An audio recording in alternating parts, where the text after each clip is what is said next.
Hello and welcome back to the Single Malt Review for sort of a sneak preview episode, I suppose. I was, a few days ago, very lucky in that I was able to, hello Scotia, sneak preview myself a wee taste of the Hearach.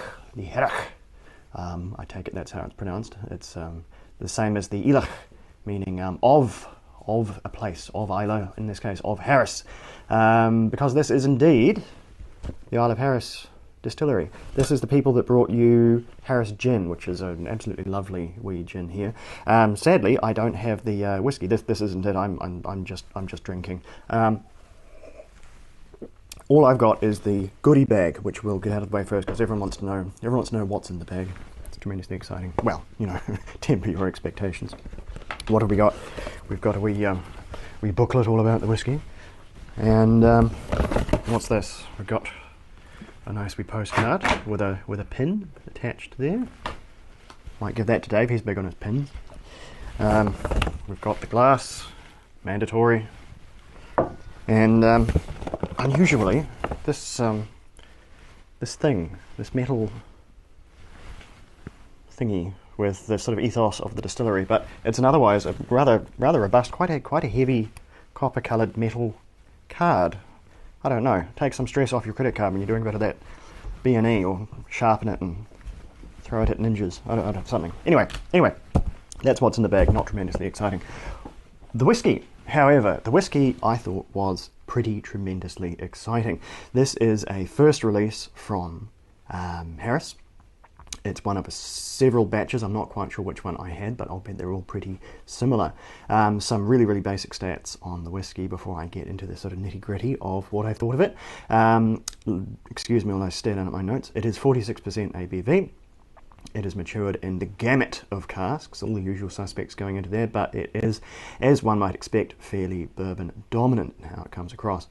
There is no colour, no chill filtration, so both boxes ticked there. Thank goodness, that'd be a quick way to screw up a release, wouldn't it, in this day and age of craft whiskey.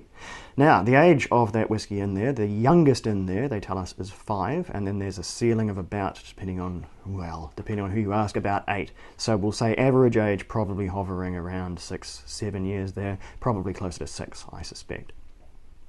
Now, the tasting notes. First, I really like this whiskey. I shouldn't beat around the bush there, though. I thought this was really strong, and I'll have to try and sort of articulate exactly why I thought this, because as first release whiskies go, I thought this was a cut above. This was really something special going on with this one. My tasting notes, well, they follow. I thought up front, really good concentration of flavour, tremendous concentration of flavour. Whatever wood they've chosen must be really doing the trick, really pushing a lot of flavour into that whiskey at a pretty early age. So another gold star on the wood selection here, no expense spared, I can imagine.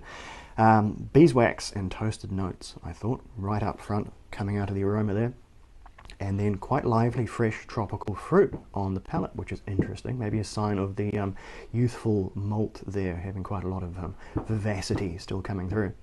Bit of peanut brittle, which sort of loops back around to the toasted nuts there, but with a bit of extra sort of caramel sweetness and toffee to kind of glue all of those flavours together. Very nice. And finally, I thought it finished really rather dry with this tremendous minerality, a really stony, flinty minerality, which is quite uncommon. The peating level, I should have done the peating level first, is around sort of 15, I think, 12 to 15 ppm, which puts it almost exactly underneath Springbank on the ladder, and that's Springbank, that's not Long Row, and that's not the other one, Hazelburn. Long Row, of course, being the heavily peated version, and Hazelburn being the not so much. So yeah, similar Springbank in terms of peating, and it is a similar kind of an effect. The peat is there, it's present, it's very detectable, but it's certainly not domineering. It doesn't make up the. It's not the title card like it is on your Isla whiskies, most of your Isla whiskies. Now, I think the reason I'm so excited about this one, the reason this one came across so well for me... Scotia, can you stop wagging your tail on the floor? Goodness me. Anyway, it was the balance of youthful vivacity with maturity that I thought made this one really special. I've tasted a lot of first release whiskies now.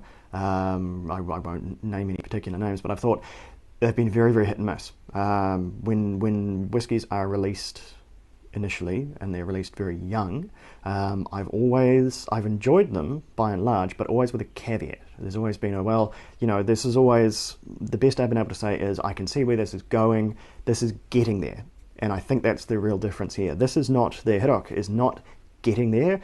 It is profoundly at its destination already. Not to say that it's not going to carry on going once this whiskey has a number on the label.